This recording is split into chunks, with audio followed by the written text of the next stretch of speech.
Hey guys, welcome to my YouTube channel and to episode 2 of A Cup of Positivity. In this episode I got to speak to the lovely Dr Yvette Ankrah MBE, and she is the founder of Yvette Ankrah, which is a coaching practice for women with multiple businesses who want to avoid burnout, stress and overwhelm within their environment. She tells us how she completely reframed her thinking and now practices self-care and gratitude on a daily basis, which has had a huge impact on her business and personal life. I hope you enjoy this episode as much as I enjoyed recording it, and if you do, please don't forget to like, share and comment below.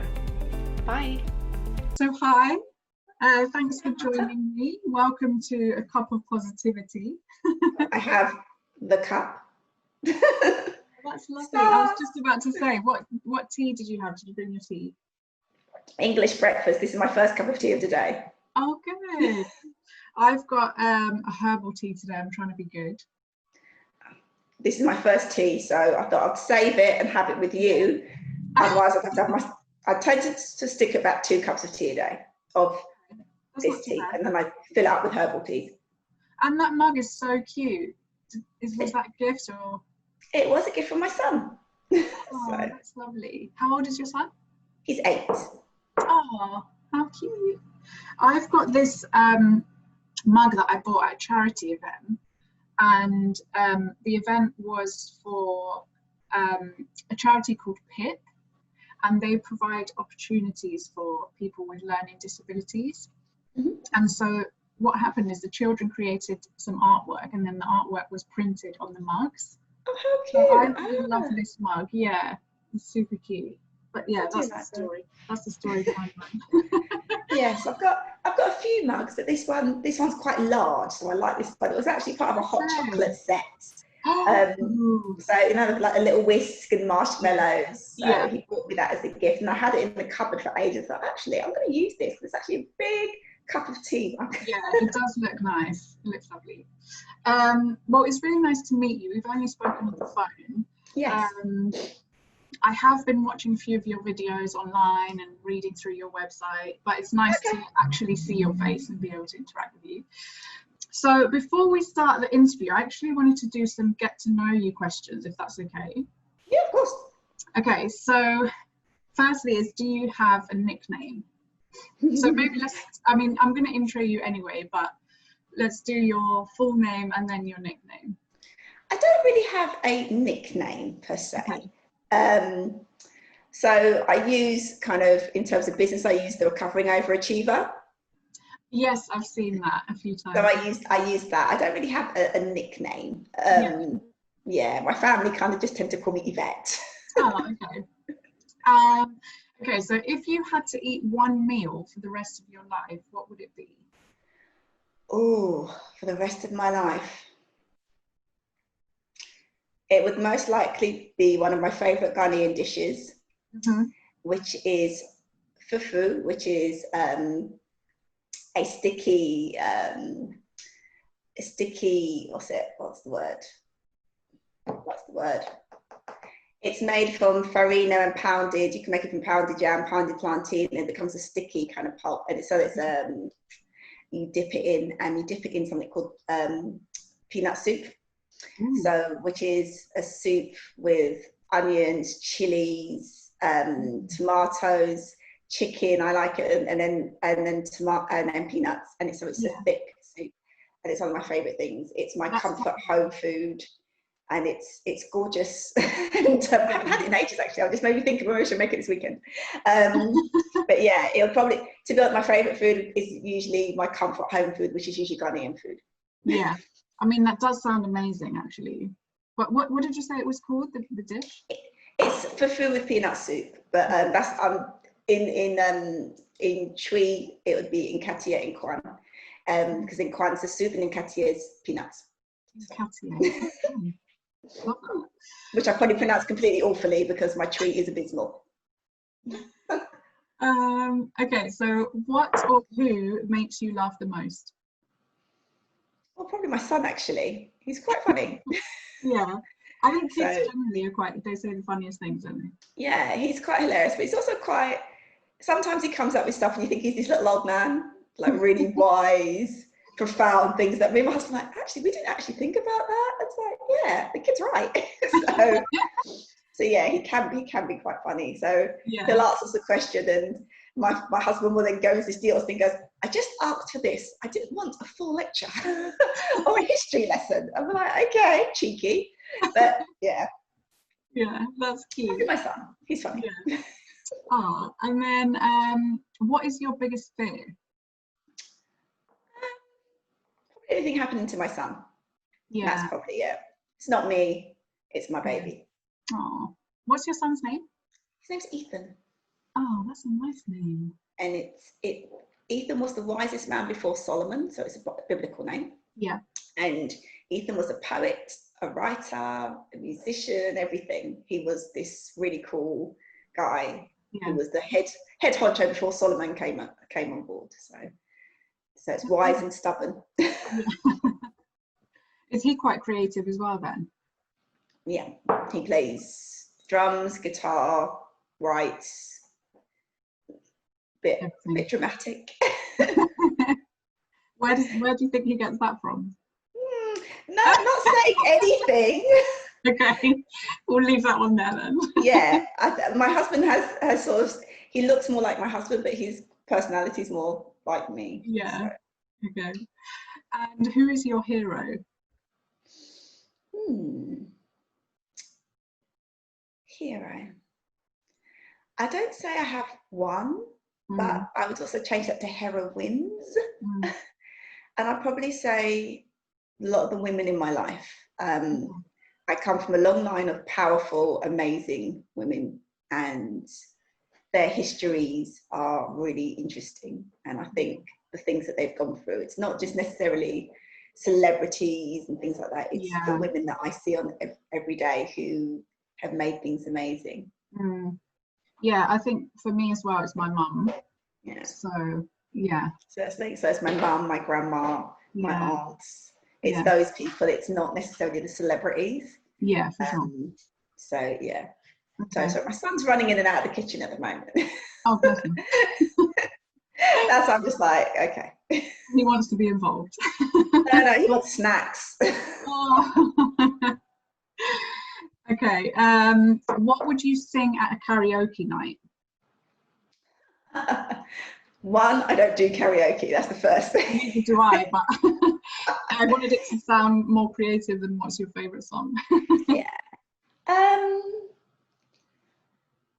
I would probably sing, there's lots of things I love, probably Be Thankful, which was done by Raheem Devon, and then I love Omar, and Omar did a version as well with Erykah Badu. Okay. So probably Be Thankful. It's a great song, and it's uplifting. And I can sing it. I'm going to have to look that up, because I don't know it off the top of my head. And do you have a favourite movie? There's certain films that I've probably watched over and over and over again. Yeah. There's not many of them that I will watch on repeat. And I can't say movie, I have to say movies, I have to say there's three. Okay. So Love Jones. I love Love Jones. The Rocky Horror Picture Show. Oh, really? Big fan. Okay. And also a film called Imitation of Life. Okay. It's a really old film. I feel like you're teaching me. I haven't heard of these. Love Jones, and what was the third one? Imitation of Life. Okay. And it's an old film. And Imitation of Life, there's very few films that make me cry, and that is one of the films that guaranteed to make me cry every single time. What's it about? It is about America during segregation, and a black girl can pass for white, and she does. So what happens in her and her relationship with her mother, and what happens, and it's just, I watched it with my mother, and we're both sort of sitting there crying. I watched it when I was about 14, 15, and it's such a brilliant film which talks about identity, segregation, the realities of life at that time. It's beautiful. It is a really good film. So okay. I'm going to look that up then. It sounds like something I'd be interested in. So. Yeah, it is a good film, but just that relationship dynamic, and she really doesn't know much about her mother because she really distances herself from anything that could be linked to let people know that she's Black. Oh, I see. That sounds amazing. I'm going to look that up, definitely. I'll write that down when I get off call. Okay, so thank you for that. Sorry. So for those who are listening or watching who might not have heard of you, just tell us a bit about what you're doing at the moment. So I'll introduce myself. I'm Dr Yvette Ankrah MBE. I am a coach, a speaker, and my work is primarily with women, particularly high achieving, those who have multiple businesses, those who are in their 9 to 5, who've got the side hustle. And what I do is I work with them to get calm, get clarity, to be able to run their lives without the stress, without burnout. So I practice, working from the inside out. Everything starts within. So everything goes in here and outwards. So how you feel, how you behave, everything goes here. And I'm a transformational coach, which means I work in the space of identity, beliefs, and values. And understanding your story, understanding what happens in your world, helps you understand your habits, your behaviors, and what happens through that. So, every situation, we have a program that we run within us. And sometimes those programs are great, and sometimes those programs are not particularly productive. So I'm trained in neurolinguistic programming. I'm also a spectrum performance coach, and I've also trained in coaching and mentoring. And that's kind of what I do as my day to day. And how long have you been doing the coaching side of things? I've been coaching for about 7 years now.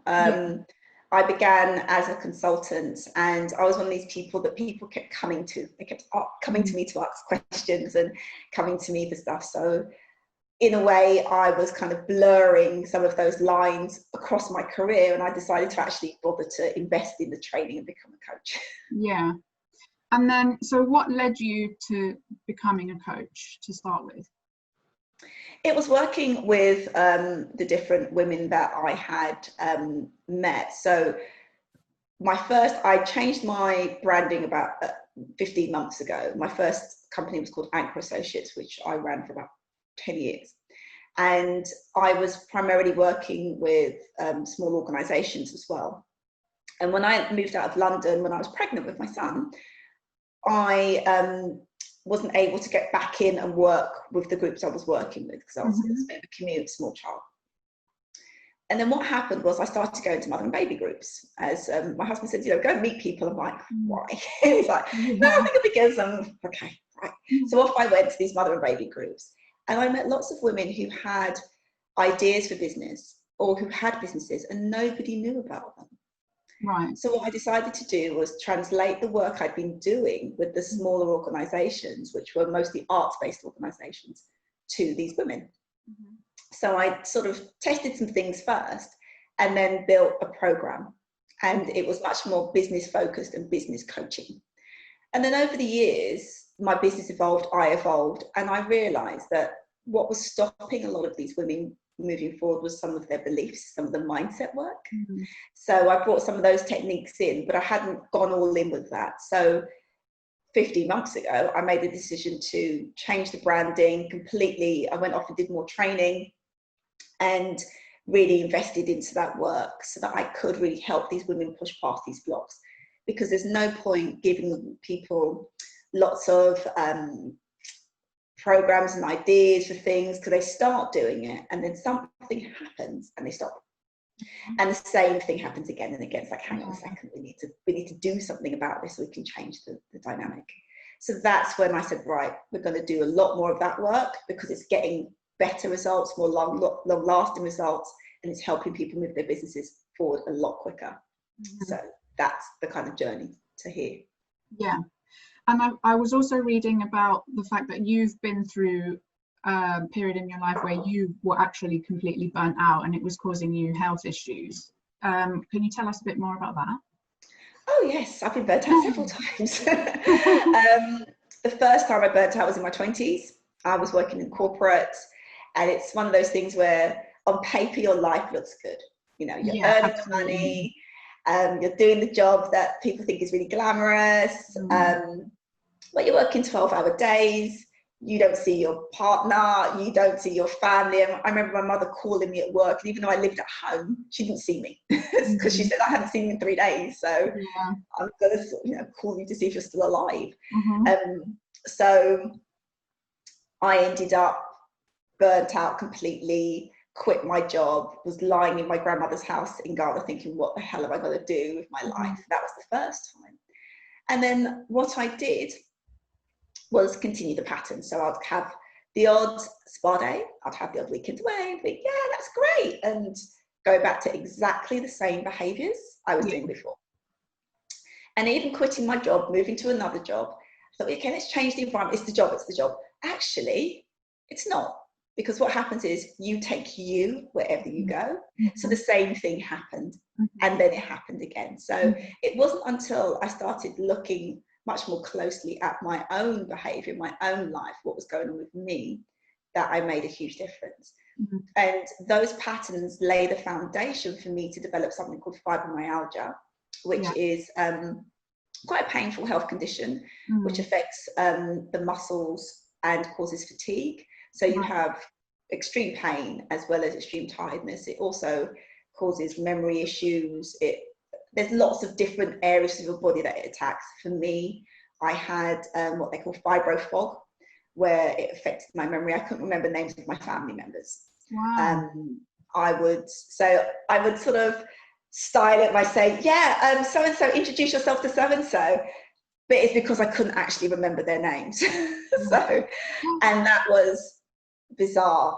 I would have days where I couldn't get out of bed, I couldn't play with my son, had no energy. But at the same time, I was fighting this constantly. I was like, I will do whatever I'm going to do, and not listening. My body had been telling me, I'd been ignoring it. And it whispered politely, and then it was shouting, and I still was fighting. I'm still going to do whatever I'm going to do. So at the same time, I'm running a new business, I'm doing my PhD, I'm looking after a toddler. I didn't slow down, I didn't stop. And it wasn't until I was in hospital recovering from a lumbar puncture, and then at home for a month because I couldn't move, that I said, do you know what, you can't do this anymore. You took burnout to a whole new level, I feel like. Oh yeah. So, you know, when I talk about this stuff, I do talk about it from the heart. I know what happens when you truly push to your limits. And because I'm somebody who is driven, who is used to working 2 or 3 different jobs or projects simultaneously, 12-hour days, it became my normal. My body got used to working at such a level until it just couldn't do it anymore. And that was in your 20s as well. It started in my 20s. The fibro kicked in 6 years ago. I'm in my 40s now. So, you know, it was only the last year and a bit that I've been completely pain-free. But the journey to being completely pain-free took about 3 years of changing myself, diet, everything. I mean, on every single level, I dealt with this. So I went from fibro being something that I fought to it becoming my self-care partner. So when I felt the pain, I said, okay, right, enough, stop, slow down, pace. To now it's kind of, I don't need this anymore to tell me to rest, to tell me to look after myself, to tell me to honor myself, to tell me to put myself first. So that's the journey that I've gone through and where I am now. Gosh, it sounds quite stressful, but it's nice to hear about that, what you say, that journey that you're going through now. Because I mean, it looks and sounds like you're in a much better place. So God, yeah, I've got so much energy. I do so much. My son loves it because we went on a 3-hour walk at the weekend. I've raced him now. So all of this kind of stuff. Whereas before I could barely walk. I don't know. Could get in the car and do that, but I couldn't sort of do, you know, even a 10-minute walk at one point. And now I'm doing HIIT sessions. So it's a massive transformation, and it's mind, body, and soul. Yeah.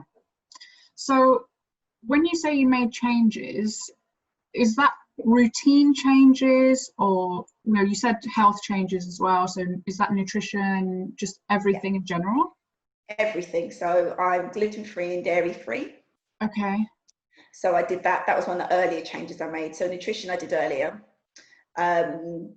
because you've got to check on all the levels what's going on in your body. Yeah. So my vitamins, making sure I'm getting the right nutrition in there as well. Then also I was involved in some projects that were not bringing me any joy, and so I got rid of those. So things that got rid of, doesn't bring me joy, delete. Yes. And very simply, deciding what I wanted and how I wanted to be.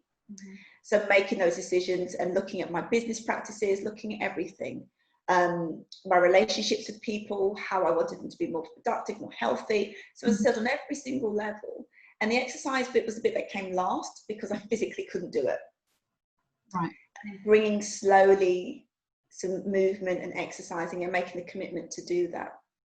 And I tell you, one of the biggest things that has made a change in my life is the practice of gratitude. Yeah, I saw that. And that's something I'm really sort of almost evangelical about, the practice of gratitude, because it rewires your brain when you do it. Yeah. It changes your perceptions, it changes how you respond to things. So you come from a very different place when you're coming from a place of gratitude. Yeah, and that was one of my other questions, is how do you practice self-care and gratitude? So with my gratitude practice, I do a morning routine, which is called Count Your Blessings. So I reflect on the day before, and I do one in the evening. So sort of like my highlights for the day. I just do my top 3 before I go to bed, which helps clear the mind as well. And it doesn't matter what's happened that day. Every night I find 3 things to be grateful for. Every single night. And yeah, write it down. And handwriting is always better because it activates a part of your brain to tell you to pay attention. But I also have apps as well that I use to record it. And yeah, the practice in the morning. I meditate as well. And I became, just before lockdown, the last training course I did was to train to be a meditation teacher. So I got that in as well. I'm a bit of a training junkie. So I think it's a good addiction to have. So I meditate as well. And every day I kind of will look at it. So I haven't exercised in the last week because I wasn't feeling too good. So I let myself rest. So I acknowledge that. So it's okay, you're going to rest, you're going to recover from that. I was feeling a bit run down. Okay, let's do that. And then when you're ready, get back up. But I check in with my body. Most people never even talk to themselves or, think, okay, how's this feeling for me? If someone answers you a question, we think here, but you've also got to think in here as well. So talk us through like your day to day, like what does your typical day look like? I don't really have a typical day. I can give you a kind of an overview. So depending, it could be, I start the day with, actually, before I even open my eyes, I say thank you. Oh, okay. So that's how I start my day, actually. So before I even open my eyes, that's what I do. Then I will get up and do my counting my blessings practice and exercise. I'm going to exercise before I jump in the shower and have some breakfast. That's usually how my day kind of starts. And it will depend. So I might be working with a client, I might be doing a deep client session, I might be giving a talk, or I might be writing. So it's a mix of those things. So it's interesting because I trained as a journalist and I've kind of avoided a lot of the journalism for such a long time. And here I am 20 years later, this is more than 20 years now, going back to writing. So I've been writing more again. So not just blogs or posts, but actually writing articles. So I've gone back into a space of enjoying writing. I think after doing my PhD, I kind of decided that I needed a break from any writing for a while. So it's something that I enjoy. So that's kind of my day, would be a mixture of client work, speaking, delivering a workshop perhaps, which I often do in the evenings. So training is often at 7 p.m. if I'm doing it. I try not to do that more than 1 or 2 nights a week because it's also bedtime and story time.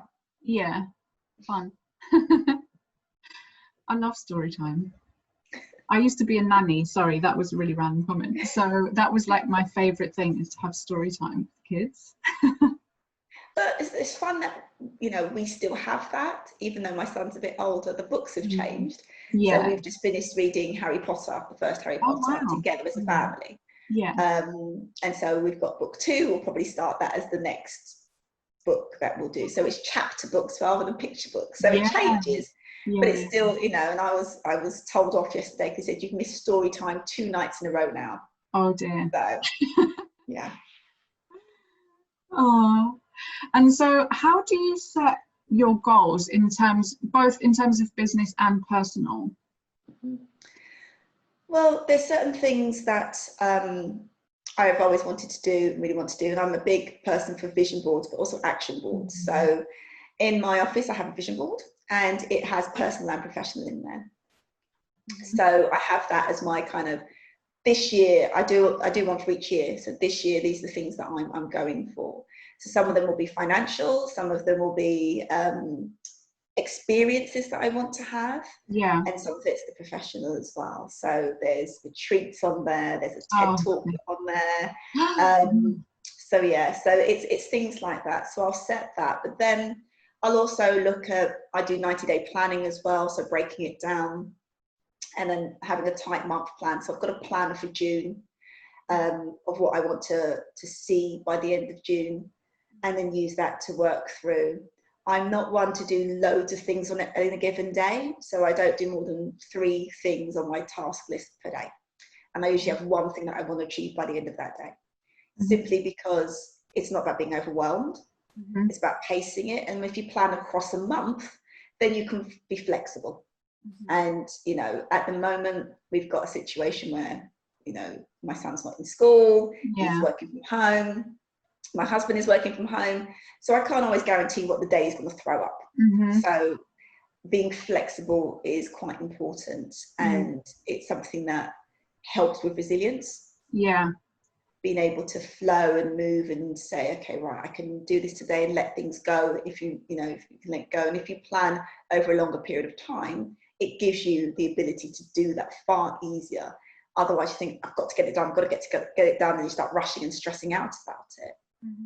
This way, if I miss a day because I've been doing homework, it's like, okay, I've still built in enough time to do things. Yeah, that makes sense.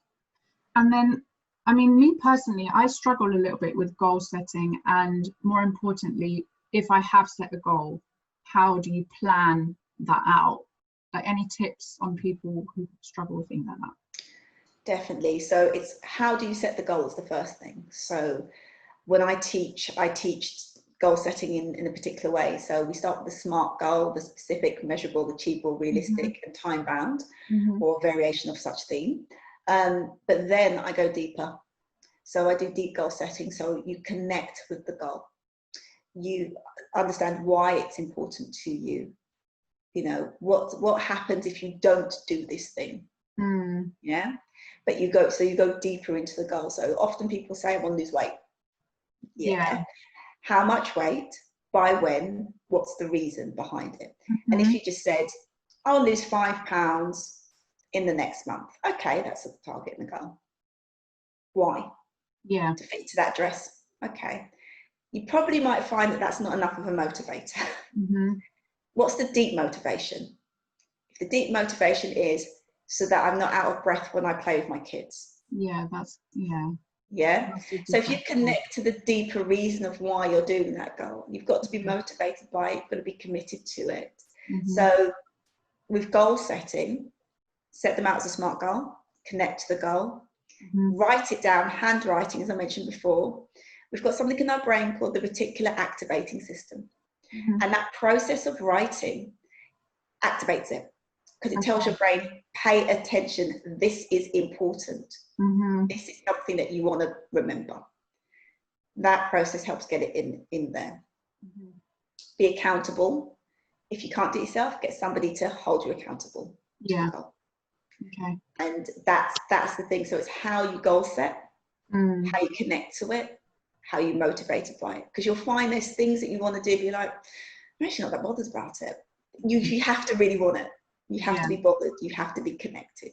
And if you're not, you'll probably find that, like all those people that set those January, resolutions, by the February 8th, they're done, because they've set a goal like, I want to lose weight, or I want to get fit.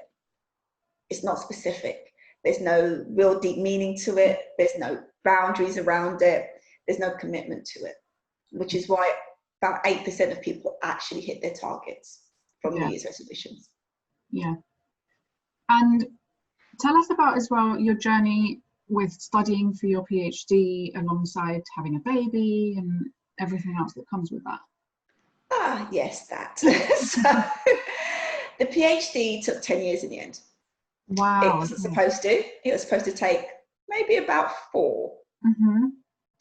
And when I started the PhD, I started it because we'd been told we couldn't have children. Okay. So I thought, well, I might as well crack on with something else. Mm-hmm. And then I got pregnant. So I thought, okay, that's interesting. So that didn't really delay that much. It put a little bit of a side thing, but getting ill, I got ill about 18 months after I had my son. And that's the first signs of the fibro starting. Right. And that was what delayed it, because I started to have lots of physical symptoms and then cognitive symptoms. Mm-hmm. So one of the things that I found is I couldn't read. I'd struggle to read my own work. I couldn't take in information. Mm-hmm. So I actually became a disabled student because I needed support to Mm-hmm. do those things. I needed support to type because I had problems with my hands. I needed support to work. So that's what delayed it, because I had to keep stopping. Yeah. And as I said, I was running a network. I'd launched my new business. I had actually got a job because I had the freelance thing hadn't been set up yet. I'd got a job. So I was commuting into London, getting up at 5:45, leaving my baby with the childminder, which was horrible. I found that really hard. Picking him up and this little baby grow out of his cot to take him, that was hard. And what I did was I used my commute to build my website, write my ebook, and use that time to start setting up the business and set up the network. And it was a 9-month probation, and 9 months the day I left, and then launched my network the next day. Wow. So, you know, I was doing a lot of things at the same time, which is no reason why I wasn't going to get ill, right? But the PhD work was something that I was really passionate about, and I was not going to give up for love nor money. Yeah. Because it was something that I felt was important. So my PhD is on race, class, identity and belonging. And I research the Ghanaian second generation, so that's children born of Ghanaian parents in the UK. And when I did my master's, I did a little bit of that work for my thesis, and I wanted to expand that work. So that's where the PhD work then went in a slightly different direction, but it was the same kind of work. And there wasn't anyone talking about what I was talking about. There wasn't anyone doing that work. So I wanted to add my voice to the literature, really. So that's why I did that. And I finally, because you have to wait till you graduate, so I handed it all in sort of 2018 and stuff, but I finally graduated in 2019. And that was a really big moment. And it was weird because on my ceremony I was the last person to cross the stage, and it just felt really poignant that it was, you know, I was the last person that did that. It was that was quite a moving day for me. But I did it. So congratulations. Thank you. So that's where the doctor bit comes from. Yeah. But you say that you were specializing in identity, race and class. How do you feel like these factors have affected you on a professional level, and how do you deal with? Oh, they definitely have had an impact.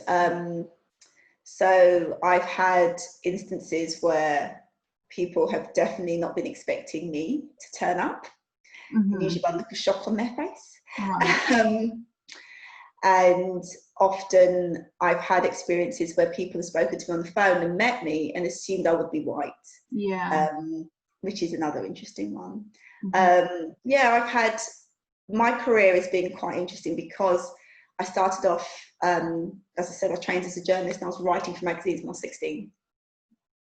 And I was working in magazines that specialised in Black arts and culture.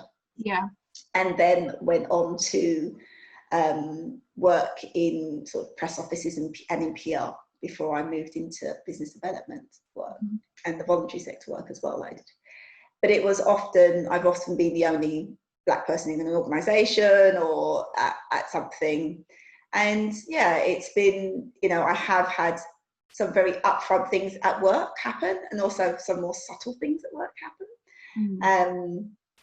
And just particularly when I was younger, much younger, I would be running workshops and doing training things, and people would be thinking, you know, sort of, I'd get it on the gender side, I'd get it on the age side, I'd get it on the race side. So, you know, I was like, you know, 23 and on a board of governors as well. So it's always been an interesting one. I mean, that space was great, but I've had that on other spaces. And even you'd think, researching the research I did, I'd go to conferences and I'm there, you know, looking at race and culture and class, and there still weren't many other people that looked like me there. So but yeah, it's and I think I'm in a very different space to my sort of 20-something self as well. There's stuff that happened then that upset me, and I probably didn't respond and act in the way I would have done now. Okay. But so do you think that being a Black woman is more difficult, like it's more difficult to be successful in the business world? And like, how do you take that forward? Do you have any clients that maybe have issues with this as well, and what advice would you give them? There are barriers in being a woman, there are barriers in being a Black woman in this country. So in terms of stats, you're less likely to get loans, support, be taken seriously in different spaces. That's just being a woman as well. And obviously there are perceptions linked to race. The difference is with many things that you might not be aware. You might not even be aware that you haven't got a role or haven't got something. You won't be told that necessarily. You might find that out later on, but it's not something you're going to know up front. Most people are far more subtle about it than up front. The situation that we have now is that we have a space for dialogue and awareness, more so than we've ever had. And a lot of people are being more reflective on this. But, you know, when we talk about things like, you know, gender pay gap, the stats are often given are basically what stats that are for white women. Because if you actually include Black women in that, the gender pay gap takes a lot longer to close. So it's kind of being aware of that. And, you know, it's interesting because my research, I talk about things like microaggressions, white supremacy, and that's the kind of stuff that people often talk about in academia. And now it's a dialogue that people are having across the mass media, which is really interesting to see that change. But those microaggressions are stuff that happen every single day. You know, and that level of those small incidences, they add up, they make a difference, they cause stress to the point of, you know, it's actually lowering the lifespan of Black people through the stress. And understanding what that does to you, and understanding that when you're here in the UK, that there's not many Black people in the UK. People have this idea that there's millions. It's actually really not. It's only about 7 million out of the whole 5 million population. It's a very small population. And, you know, it's always the idea that you have to be more, do more, be better. And that is stressful within itself. Of course. On top of everything else that you have to do and be. So, you know, the work I do works on all levels. And understanding you is where it all still begins from. Building your own resilience, understanding how and when you want to use your voice, because not every battle you're going to want to fight. For sure. But how do you think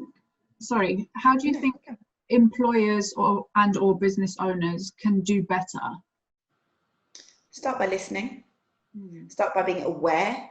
So most people respond with kind of, well, I'm not a racist. Yeah. And Very people go defensive and go on the individual level. Mm-hmm. First of all, understand that everybody has a bias. Everybody has biases, right? We all have a bias. Mm-hmm. The difference here is what happens in the structure of things as well. So it's understanding what structural racism is, understanding that when you have a complete structure that is designed for a group not to succeed, there is an issue. Yeah. So it starts with awareness. It starts with listening. It starts with opening your eyes. So, if you are in a room and you're a white woman, for example, you may notice that there are no other women in that room. Mm-hmm. You might be aware of that, Mm-hmm. but you might not notice if you're in a room and there's no one of any other colour, you might not notice that. Mm-hmm. It might not even cross your mind at all. Mm-hmm. Yeah. So even just something as simple as just awareness of your surroundings, awareness of conversation, awareness of behavior.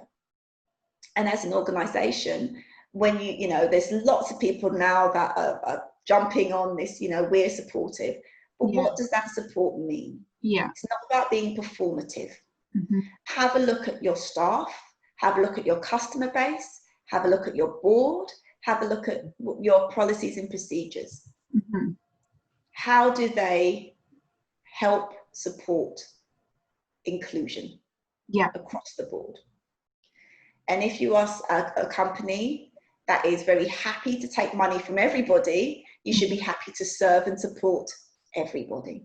Yeah. Particularly as a Black woman, I'm saying protecting my peace, which is important, because without that, I cannot be productive or proactive.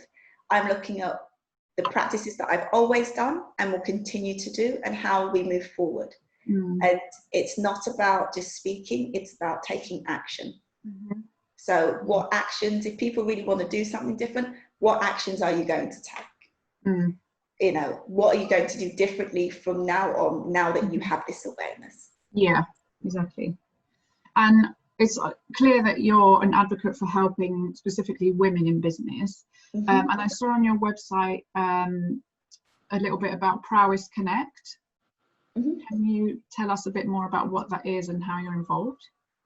Prowess Connect, I got involved with Prowess Connect 2.0, as it was, over 5 years ago. So what myself and her name's out of my head at the moment, myself and several other ladies did, we got together and we talked about how we could support women in business. So we actually met on LinkedIn and we decided to look at what we could do to support more women. And with Prowess Connect, I co-wrote the Manifesto for Women in Business, which we started the grassroots campaign on. And we were talking to MPs, we were getting other people to talk to MPs, we were talking to women's groups, because we didn't have representation on like a government level. So there weren't, at the time, there weren't many female MPs. There was no umbrella or safety net for the self-employed, which a lot of women were in. There was little access to bids and government bids. There was also no back to work schemes really rolled out there, because not everybody wants to be in business, but you've got, the amount of women that aren't working, and if they were working, I mean, now that's going to be completely changed with COVID, but at the time, we were missing 1 billion from the economy. Right? That's how much money that's out there that's not happening because women weren't working. So when we did that, that was back to campaign for that election at that time to say, look, we, from the grassroots up, we need to see change, because also what happens is women will start businesses and often stop because of caring duties, other responsibilities, fall out, not be able to get loans or not want to risk putting their house up. So having smaller loans available for them, also training and development that was available. Sometimes even when people put on the training program, they might do it in school holidays at a weird time. And if there's no childcare, woman can't get there if she has young children. So there's all these barriers that were put up, and everything's in silos. So if you live in one region, you've got access to one program. If you live in another, you don't. So we were campaigning about all of these things. And in 2017, I got an MBE for that work. So that was Queen's Birthday Honours for that campaigning work. And yeah, I was doing that at the same time as being ill and everything else I was doing. I honestly don't know how you did all these things. I mean, I'm struggling just to make a podcast happen. But yeah, it's on reflection, it's like, wow, you were a bit crazy. You did a lot of things, but that's just, sometimes they say if you want to get something done, ask a busy person, because you figure out how to compartmentalize your time and how you figure it out. But yeah, I wasn't looking for an MBE. I wasn't looking for anything like that. And I honestly think the person that nominated me is somebody that I met at an event who I decided I chat to people as I do. I chat to everybody the same. And there was this guy at this event, and I'm just talking to him. It turned out he was the head of a government department. Wow. Of the time. I didn't know that. He just told me his name was X. I'm like, oh, nice to meet you, blah, blah. And I said, and you know, what are you doing about this? And what about that? And have you heard about this thing? And he said, actually, you really need to speak to this guy about it. And I said, okay. And I just did that, thinking nothing of it. Yeah. And then I got his email and I realised who he was. And I was like, yeah, okay, nice to meet you. And one of the things that was interesting that has come from this, so thinking 5 years later, they did bring in self-employment that they could claim benefits. The government department did bring in back to work schemes to enable people to come back after caring. So you did see for the first time the most amount of female MPs this country had ever seen. So you saw changes. There is still so much more work to be done, but we still have algorithms that if a woman applies for a credit card compared to a man, she gets different results. No way. This still happens, right? We still have that. We still have, AI bias. AI bias comes in because the human that programmed it has the bias, right? It happens in so many things. We still have that. And right now, post-COVID, we're going to see a massive amount of women who aren't going back to work. Yeah. Who've lost out, who are primary caregivers. The research is already showing that even if the couple earn the same amount, so looking at a heterosexual couple who own the same amount, the woman is still doing the lion's share of childcare and school rearing and still doing it all. So it's not about how much she earns, it's not about what she does, she's still being in that same space. And for others who had part-time work and had ways of supporting their incomes, some of them can't go back to work because there's no childcare, and it falls on them to do it. So what would you like to see happen over the next few decades with women, and women either in employment or in business? Well, one of the things I'd like the government to acknowledge is that women do need that support, because when women lead companies, they make money, they do well. When women lead countries, they make money, they do well. If you look at the crisis that we've had, look at the countries that have come out really well. They're female-led. Yeah, I see that. Right?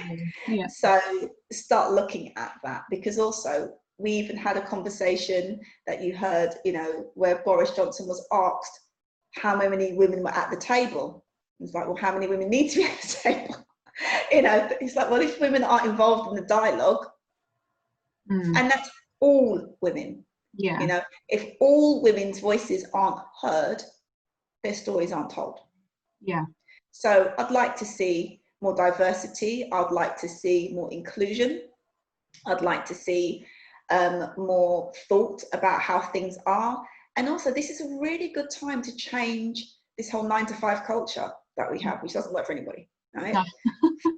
Being flexible, being able to, so far loads of people haven't been commuting. There are also lots of people who are still working, have still been working throughout this, and without them we couldn't be functioning. But there's lots of people who would normally work in offices who are working from home. Yeah. And these are probably the same people who asked to work from home was told you can't do it. Yeah. Well, funny enough, yeah, right? Can't do it. Well, I think you can. Yeah. So start looking at flexibility, start looking at how we use technology to support rather than hinder people. Yeah. How do we stop the fallout in different levels? You see lots of people getting really gung-ho at getting people in, but how far do they go? Right? So, and if you're looking at gender pay gap, also look at racial pay gap equalities. Mm-hmm. Yeah. If it's not measured, it's not important. So measure it. That's the first thing for business. Mm-hmm. You know, so on all sides, start looking at the impact you can make, the changes you can make, because there are conversations I don't want to be having with my 8-year-old son in 10 years. And I don't want him to be having those conversations with his children either. Mm-hmm. You know, whether it's about equality, whether it's about diversity, whether it's about race, inclusion, whatever, be open, start learning. And also, as organizations, bring in the professionals. Okay, yeah. Right? If you don't have that skill set, bring it in. There are loads of people that can help you and can support you to make changes within your organization. And that includes the government.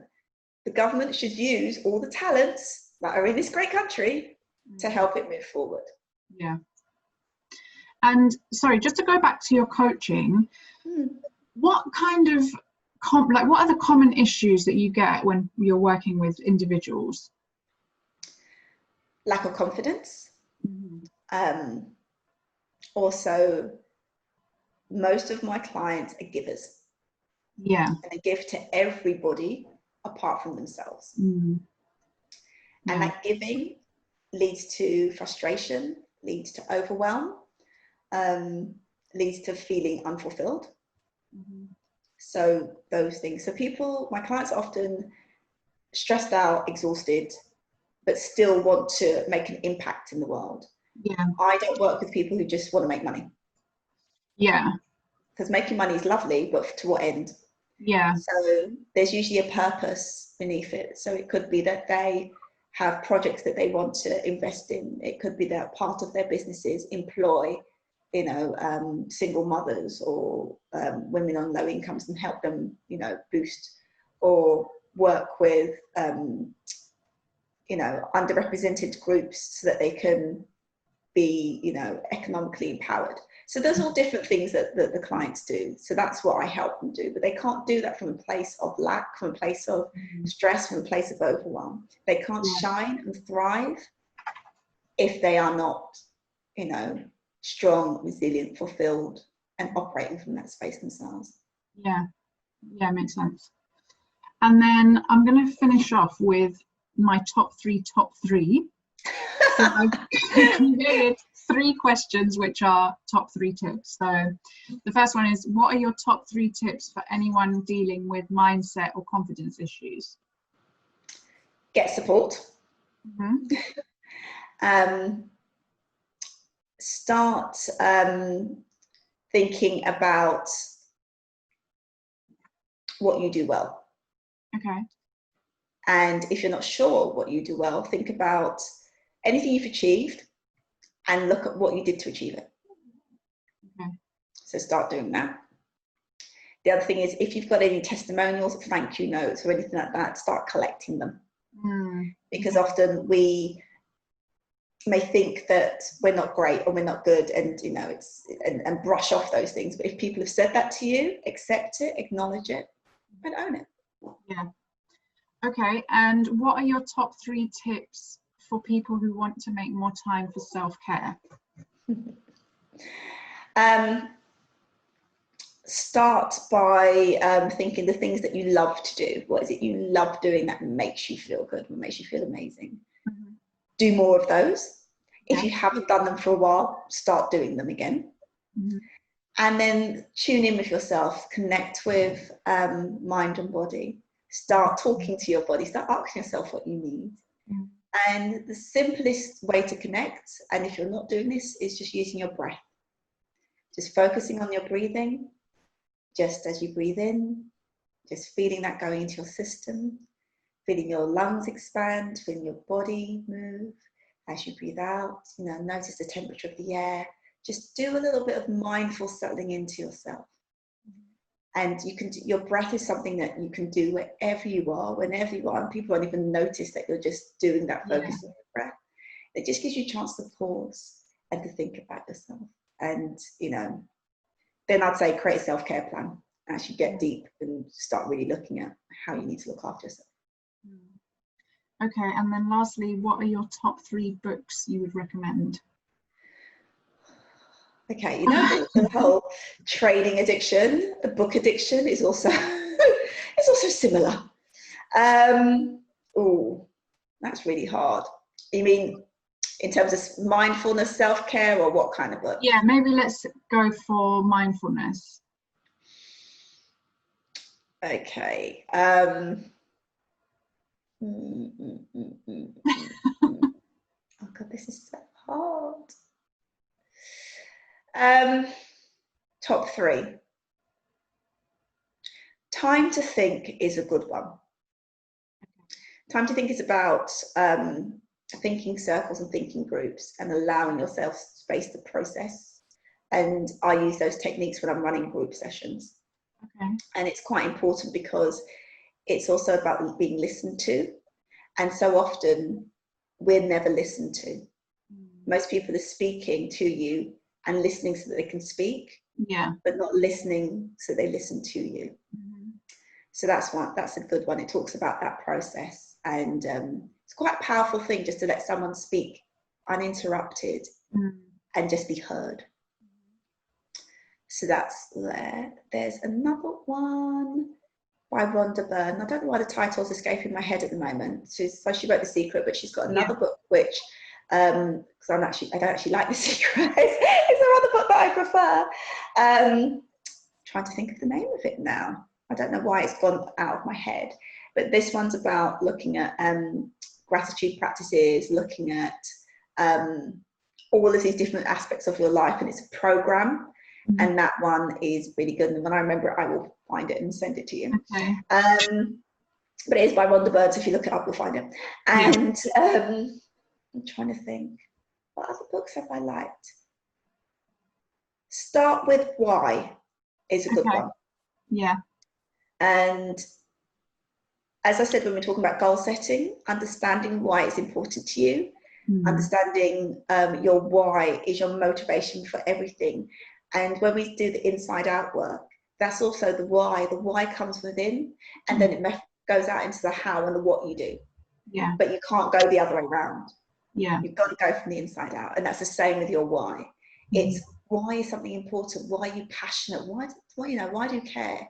If you're going to be up at 1 o'clock in the morning doing something, you've got to really know why. Yeah. And it's what moves you. It's what makes your heart sing. It's what, really kind of pulls everything together.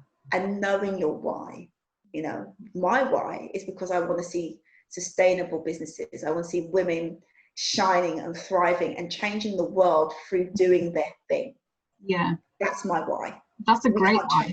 We can't change this world without these amazing women being activated and going out and doing it. I can't do it by myself. So that's why I do what I do, to empower these women, to then empower others and make this world a better place. That's amazing. And so how can people connect with you if they're listening to this podcast? And do you have any events or courses coming up that people should know about? At the moment, I've got, at the end of the month, I've got self-care workshops. I might do them again later in the year. But that's all about understanding what's going on for you, understanding your stresses, and creating that self-care plan. So I've got that going on.